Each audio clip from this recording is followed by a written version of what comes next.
Democratic and GOP races are tight as Iowa kicks off the 2016 voting season, while 2 Virginia Tech students have been arrested in the death of a 13-year-old girl. And Kung Fu Panda 3 is #1 at the weekend box office. Today is Monday, February 1st, 2016. I'm Kyle Bindas, and this is Laker News.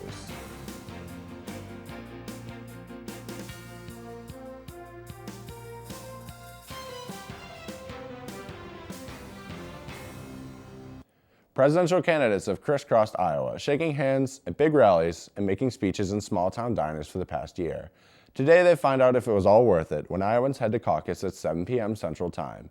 The state's most respected poll shows Donald Trump and Hillary Clinton holding narrow leads in their respective races. Candidates spent yesterday making their final pleas to Iowans, where Clinton pitched herself as a pragmatic choice, and a confident Trump told a crowd of voters he was sure he was going to win. 2 Virginia Tech engineering students have been arrested in connection with the death of a 13-year-old girl whose disappearance from her Virginia home last week set off a frantic search. Blacksburg police say 18-year-old David Eisenhower was arrested yesterday and charged with first-degree murder and abduction in the death of Nicole Madison Lovell, who disappeared from her home Wednesday. 19-year-old Natalie Keepers was also arrested on Sunday with charges of improper disposal of a body and accessory after the fact in the commission of a felony.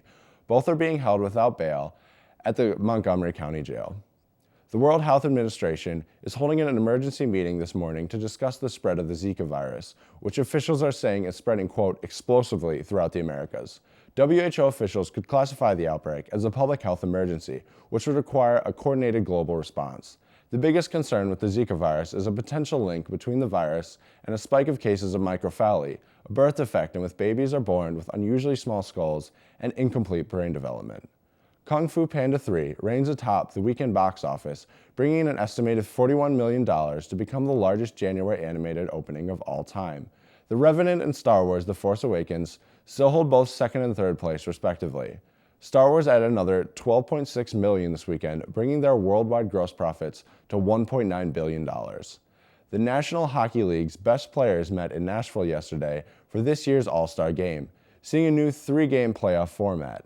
Divided by divisions, the All-Star played 3-on-3 hockey for 20 minutes in a new one-year trial of the format. In the first game, the Atlantic Division topped the Metropolitan Division 4-3, followed by a 9-6 romp as the Pacific downed the Central Division. The winners faced off in the final game, the Pacific outlasting the Atlantic 1-0. And that's all we have for you today. Thanks for watching Laker News. We'll see you tomorrow.